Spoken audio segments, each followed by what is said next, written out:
Welcome to another episode of Four Guys Talking About AI. Today we got three guys. We got Greg Sterling, John Gerard, and myself. Neil Polachek is out today. Hey guys, how are you? Good, Andy. Well, Yeah. as good as can be expected under the circumstances is my qualified response to that. All right, here we go. Now we're going to get right into the election, and we're not going to talk about it. That's all. That's all I'm going to say. All right, we'll leave it at that. Exciting stuff this week happened in the world of AI. We'll just do a quick rundown and then we'll get into it. OpenAI acquired Chat.com. We'll talk a little bit about that. That's a new and exciting kind of opportunity for ChatGPT, so that people don't have to say ChatGPT every time. They could just say chat.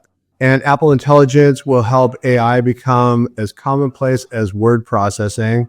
Google announced or accidentally released the Project Jarvis. We'll talk a little bit about what that is. There's an interesting conversation with Siri Frier, who's the CFO at OpenAI, talking about how AI-powered finance and what that function looks like for businesses going forward. So let's start out with a top story here. OpenAI acquired Chat.com. Why is this a big event? Greg, you want to lead off with that one?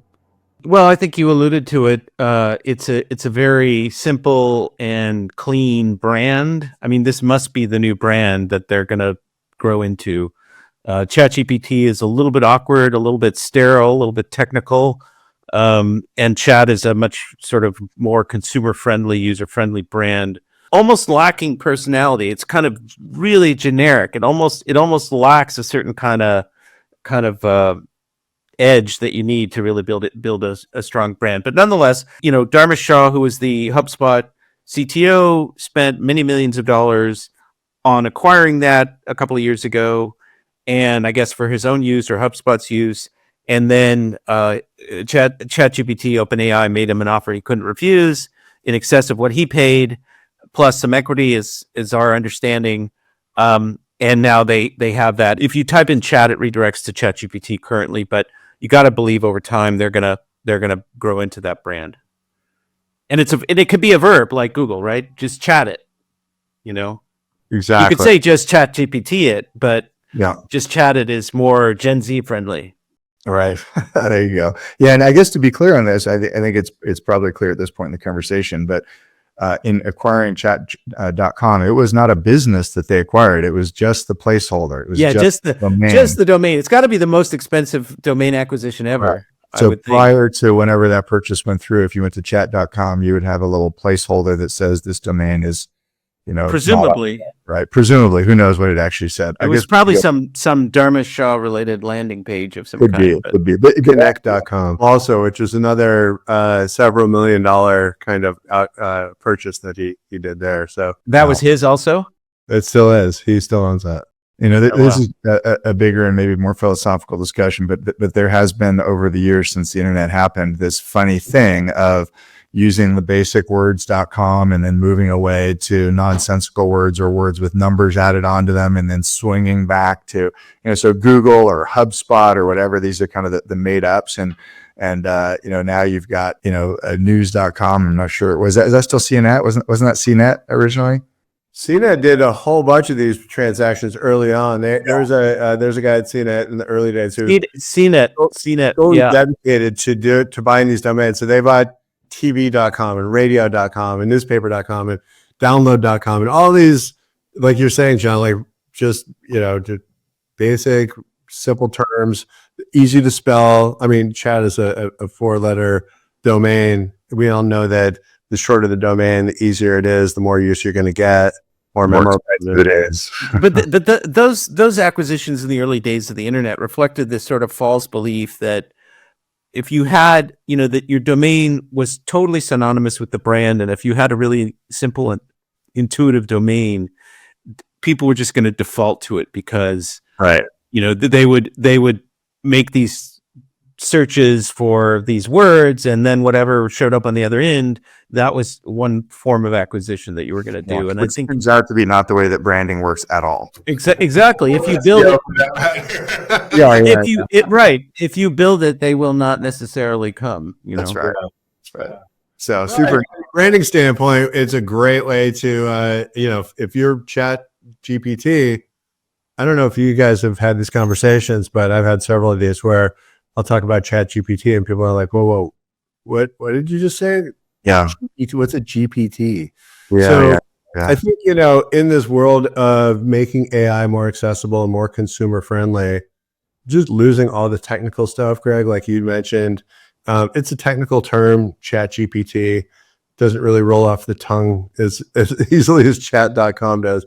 So, makes a ton of sense. I think one of the problems is going to be when you have such a generic term, it does make it a little bit harder for those who know what they're talking about to to indicate that that's what they're talking about. Like, at least with people who've used ChatGPT, when you say ChatGPT, they know what it is. They know specifically what it is. Yeah. Yeah. And then there's also just the pure like brand transition thing. Like here's a quick poll. Who calls it Twitter and who calls it X? Do you guys do you call it Twitter? Or do you call it Twitter? Yeah, I still call it Twitter. That's an act of defiance on my part, though. Sure. I mean, I'm getting whittled down over time on this one, but like this is, what are we 18 months into that one, and like this is a slog. Same thing with Snapchat and Snap.com. Like they spend a lot of money for Snap.com, and everybody still calls it Snapchat. Everybody calls it Snapchat. This is a more competitive brand with Google than versus ChatGPT. Like Google has, beyond all the brand equity that Google already has amassed, just sort of on a superficial basis, ChatChat.com has more equivalence, let's just say, with Google than ChatGPT does. And but I think they're going to need to sort of rebrand Chat.com because it's like it's so generic that they'll need to inject some personality into it. Or it's going to have to be a consumer brand. And let's face it, OpenAI is not a consumer brand. As much consumer adoption as there has been, they do not have their consumer branding people in the seat, or if they are, they're doing a terrible job. Well, it's a big proposition to build that consumer brand. Massive.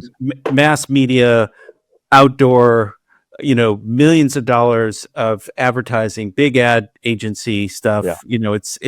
That's a big undertaking. They have a lot of money. It's all coming. They just raised $6 billion.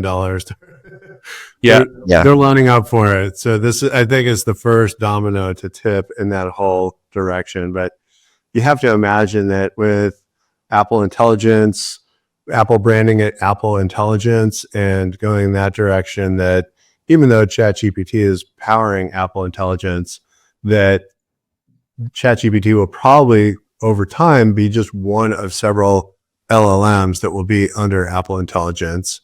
And they're going to need to break out and create their own brand to compete, like you said, with Google, and really just to have the overall value that they're going to bring to the marketplace on the consumer side.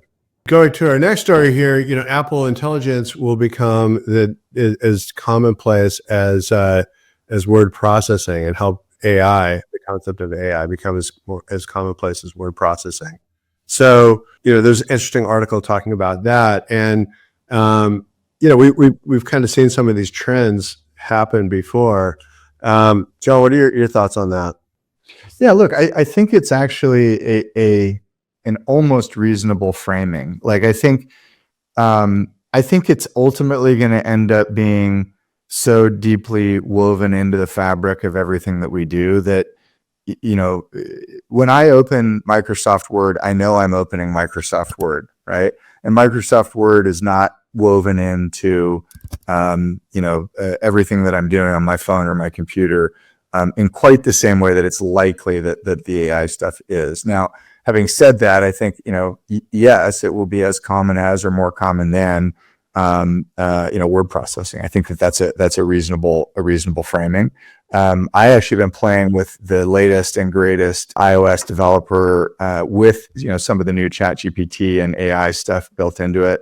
I still love the hubris of Apple that they're still rebranding AI as Apple Intelligence. Like it's a genius, convenient and genius thing. It's so Apple. It's so Apple. It's like, it's basically like, oh yeah, we invented the computer. What are you talking about? They're co-opting AI for their own purposes. It's absolutely brilliant. So, I hope that guy gets a raise, or that gal, whoever it was that pulled that one off. So, but I'll say this, like what looked a little bit like some sort of like cool carnival tricks in the last iOS with the Apple Intelligence stuff turned on is starting to look a little bit more like something that might be useful and interesting. And there's sort of little hints around the edges that the integration's going a little bit deeper, and that it's sort of capable of more stuff.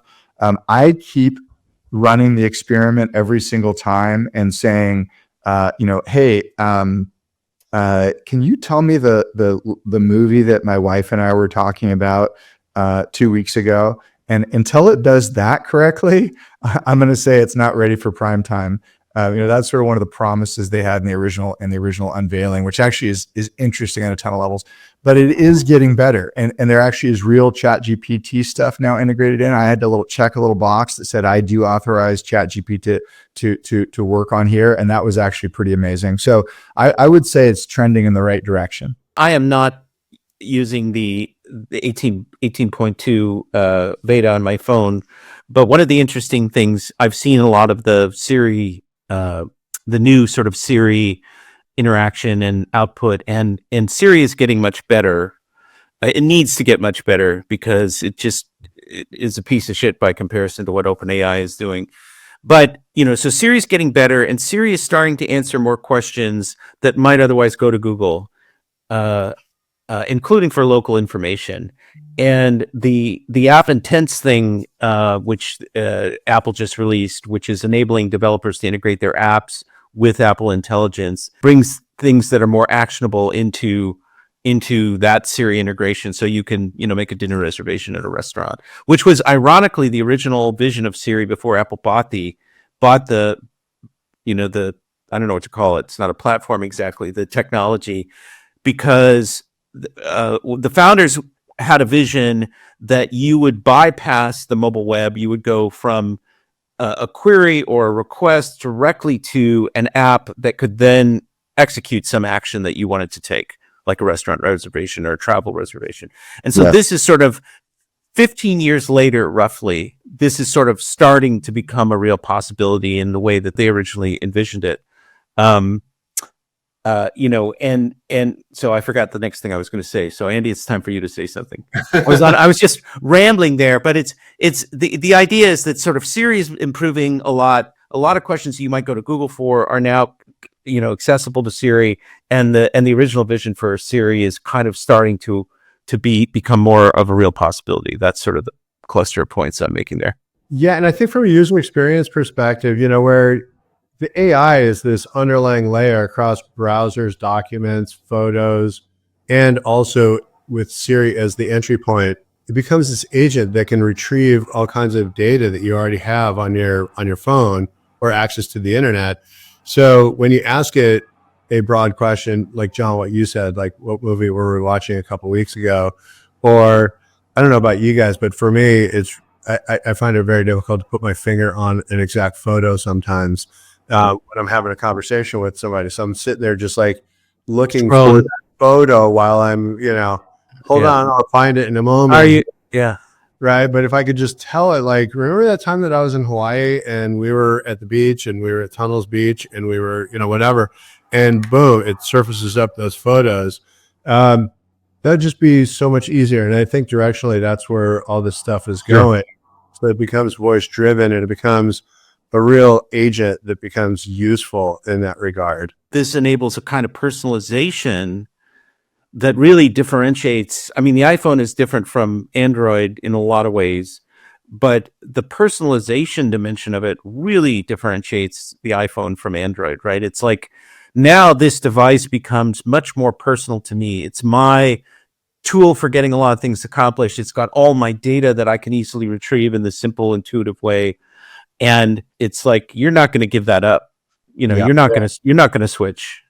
Yeah, I also think there's something really interesting going on here. If we zoom out and kind of look at this just a little bit more in the history of computing, like what we're talking about is a massive change in the way we interface with the machine. We talk about interfaces a lot and we think of like the screen or whatever, but really all that interfacing means is like, how does the human do the things that then tell the computer what to do, right?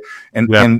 I think it could be argued that every single interface to the computer up until this point has actually involved training the human how to use the interface to get what the human needs out of the experience. Like even something like Google that was pretty revolutionary when it's just a search box and you type whatever in.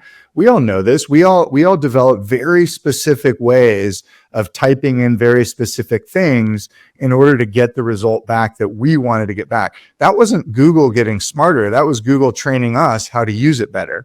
So now we're finally at this weird point where we actually are not needing to be trained on how to interface with the machine because it is now starting to interpret what we say the way that a human would interpret what we say, right? So like if I say to you guys like, hey, do you know if it's going to be hot tomorrow or not?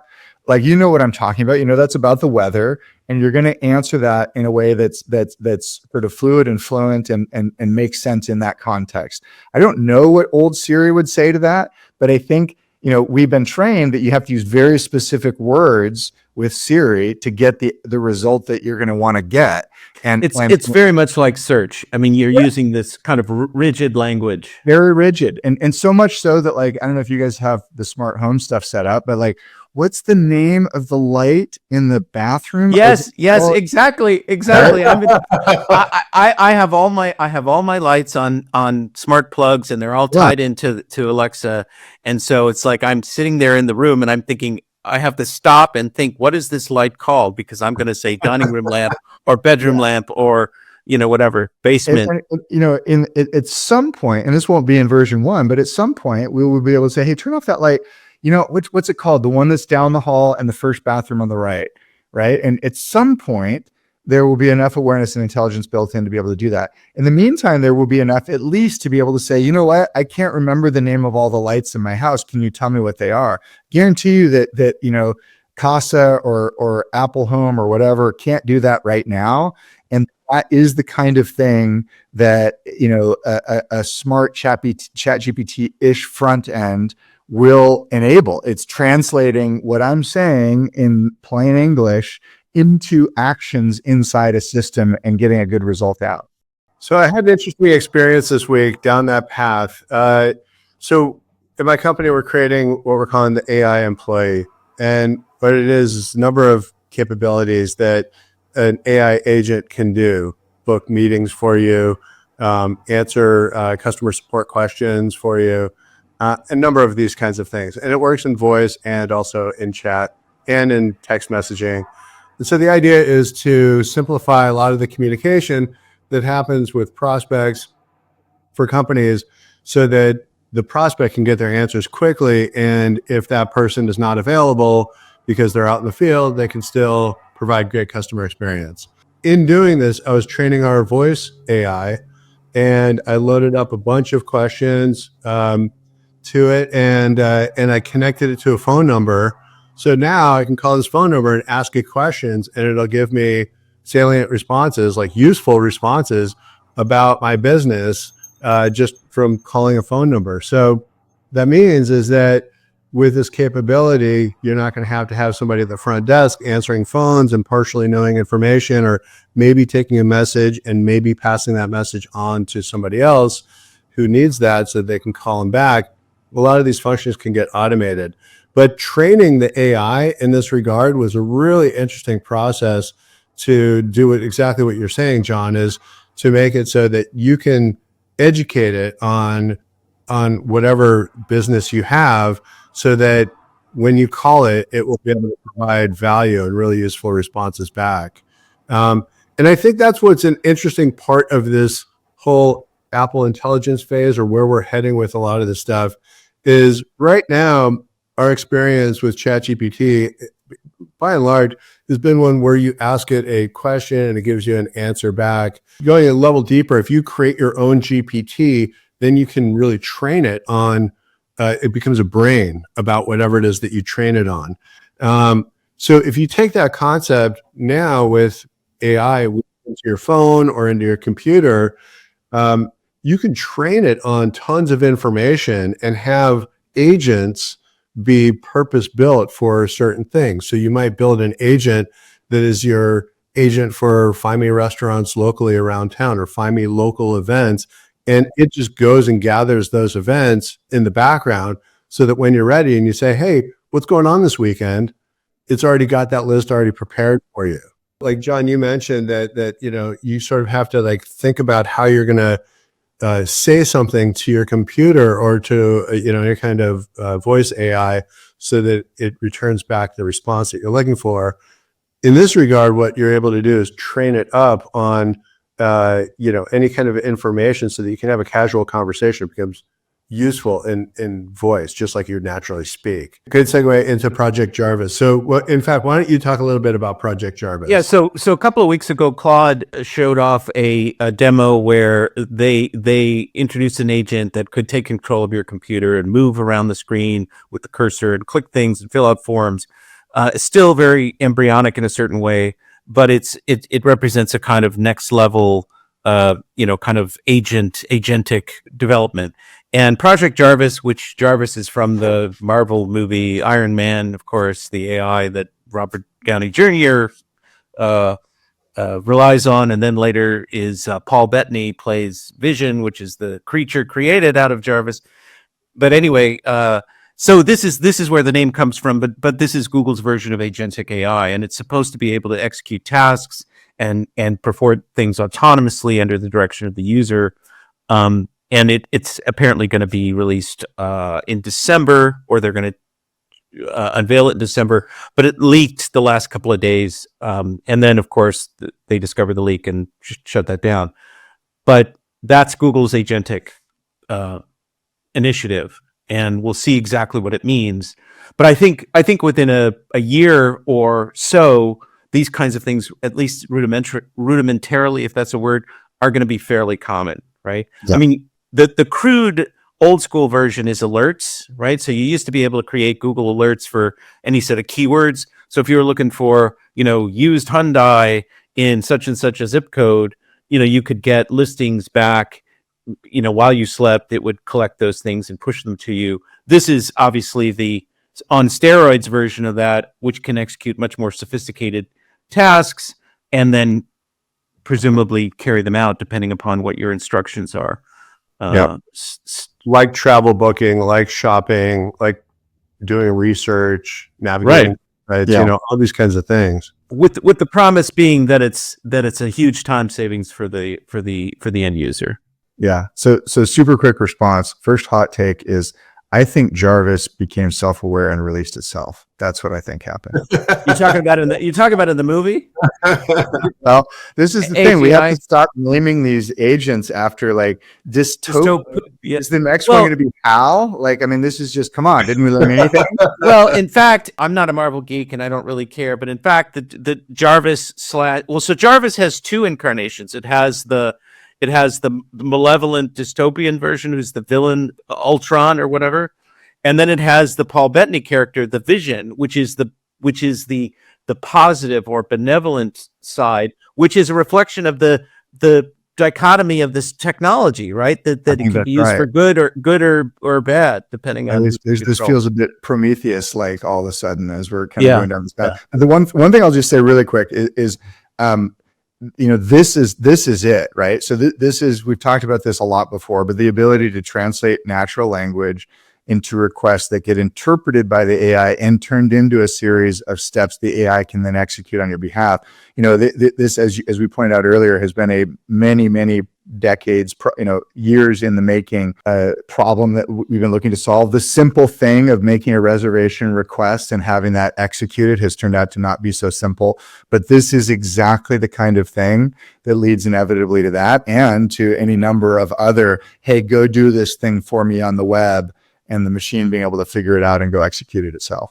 Or you set up parameters, and then if it's this price versus that price, go buy. I mean, like the stock market, right? Executing trades at threshold. So with our last couple of minutes, Andy, why don't we talk about Sarah Frier's kind of prognostication about the future of finance and AI. Sarah Frier was originally, or at least when I first encountered her, was the CFO of Square, the payment company, now Block. She then became the CEO of Nextdoor, the sort of, local Facebook or LinkedIn, depending on how you want to look at it. And now she's the CFO of OpenAI, and she did a long interview with a McKinsey analyst about a lot of things, the impact of AI in society. It's very utopian, as you might expect from somebody who's working at OpenAI. But she talks about how AI and agentic AI will transform finance within companies and sort of take over all the drudgery and all the grunt work and all the stuff that you would hire first year MBAs to do and whatever, and turn it into a center of business intelligence and make it a much more dynamic and important place in the organization. That it becomes a source of insights and a source of intelligence in a way that it hasn't been historically. Yeah. Yeah, and that's plausible, right? I mean, it's plausible, it's feasible. I mean, at some level, this is like the making the same argument on the finance side that Andreessen was making on the robotics and manufacturing side. It's the same. Yeah. It'll be transformative to all of these different divisions within companies, which raises a lot of interesting organizational questions, culture questions, hiring questions that we don't have time to talk about today. But it's people will have to really reorient themselves to their jobs and to these functions within organizations if AI is going to really permeate into the sinews of the organization. Yeah, here comes the disruption. Buckle up. Well, and in fact, just to make one sort of semi-dystopian point, Freshworks is laying off almost 700 people in the Bay Area. They may have some financial issues, but basically they're going to take AI and do a lot of stuff that they, this is to redeploy resources to profitable areas of the business and so on and so forth. But they are good. A lot of that will be replaced by AI. So, we are starting to see some job displacement happening because of AI, but there will also be good things. Right. Vision. Yeah, exactly. That's the stand-in for no, it's Ultron. It's Ultron. Ultron. Sorry, my Marvel. Ultron's the evil one. I'm sounding like a Marvel geek. I am absolutely not. I just happen to even less. I'm the resident expert, which is not at all. All right, well, let's wrap it up for that one today. A great conversation, really interesting things always going on in the world of AI. Thank you all for listening, and we'll be back next week with more interesting things. Thanks so much, guys.